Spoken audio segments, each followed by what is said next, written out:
that he was in agreement with, that it was okay to persecute the Christians, and he couldn't talk to them? What would they think? It's almost like, I'm a Crip. I'm going to use it. Don't y'all throw nothing.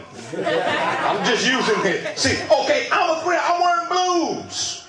And all of a sudden, the next day, I step out in red. Ping, ping, ping, ping. What would they say if he began to talk to them about something right? So he was secretly astonished. He was shaken. And I can just see him in the midnight hour when he got home that night, sitting down, questioning. Have you ever questioned yourself?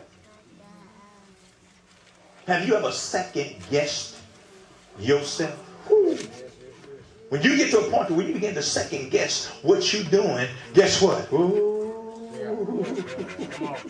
God trying to get your attention. It wasn't that hamburger you ate at Sonic. I know he got a whole bunch of onions on it, but it wasn't a hamburger. It was something down in your spirit. It was something down on the inside of him. But the Bible said that as he journeyed and he came near, he journeyed and he came near. See, Saul never made it to Damascus in the mind frame that he left. He never made it there in the same frame of mind. The Bible says that as he drew near to Damascus, let me tell you a little bit about Damascus. Damascus was one of the cities. The capital was Syria, and it was the oldest city in the northeastern territory. The oldest. That was continually inhabited, meaning people always, because you had old cities that were there, they existed, and then it just became desolate, and the people were killed off and all that other stuff. But this was the oldest city, and guess what? It was positioned in a desert way to where it were intersections that crossed, that were major intersections. Major intersections. What does that mean? That means that Saul got to a place to where he was in the valley of decision. And at this time, he was confused. Have you ever been confused?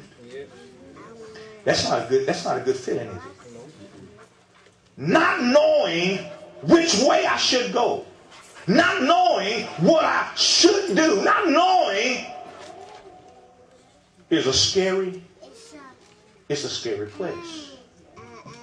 See, even knowing and doing wrong is better than not knowing, because at least you know something, even though you what you know ain't right.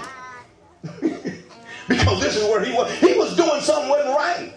He knew something, but what he was doing, what he knew, it wasn't right. But now he was in a place to where he began to question what he was doing. He began to question what he was doing. And then the Bible says suddenly. Somebody say suddenly. Suddenly.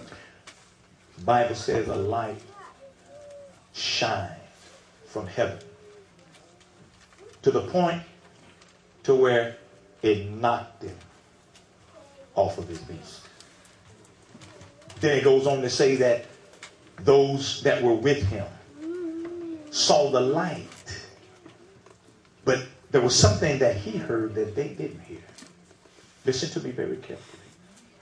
The Bible says that he heard a voice. And the voice called his name.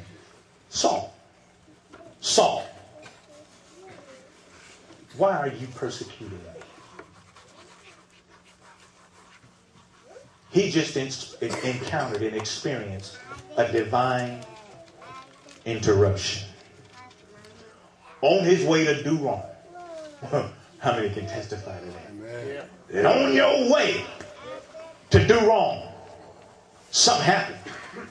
But see, there was some things that led up to it. I can remember those things myself. I can remember what led up to the moment of this great revelation of what I was supposed to be doing. I can remember one night being at the club in Tulsa, Oklahoma. We were at the Pyramid. We had been smoking Wet Daddies, and I was hiding Cooter Brown, they say.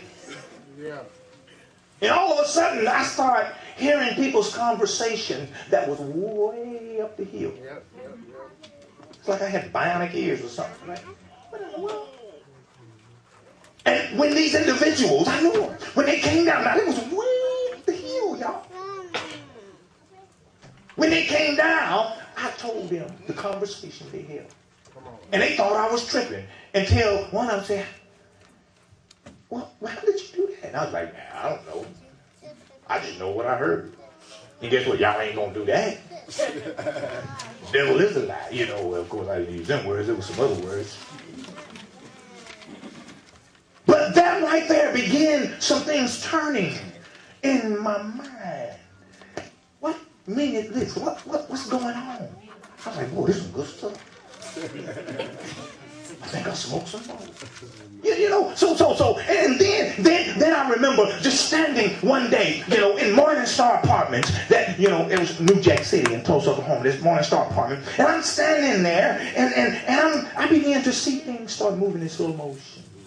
Somebody said, what was you on? I wasn't on it. I wasn't even high that time.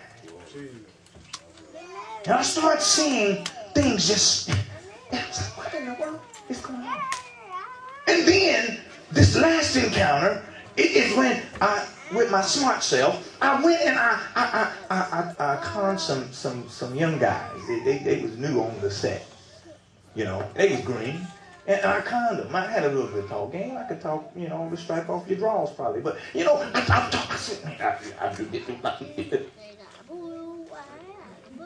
Because I seen they was chasing something. Little skirt. Yeah, go on, do what you got to do. I got you. Here I was, a fiend. They didn't even know. And the very moment they disappeared, I disappeared. And in the process, on my way, with an 8-ball in my hand. For those of you that don't know, 8-ball is a lot of dope. For one person, that's a lot of dope.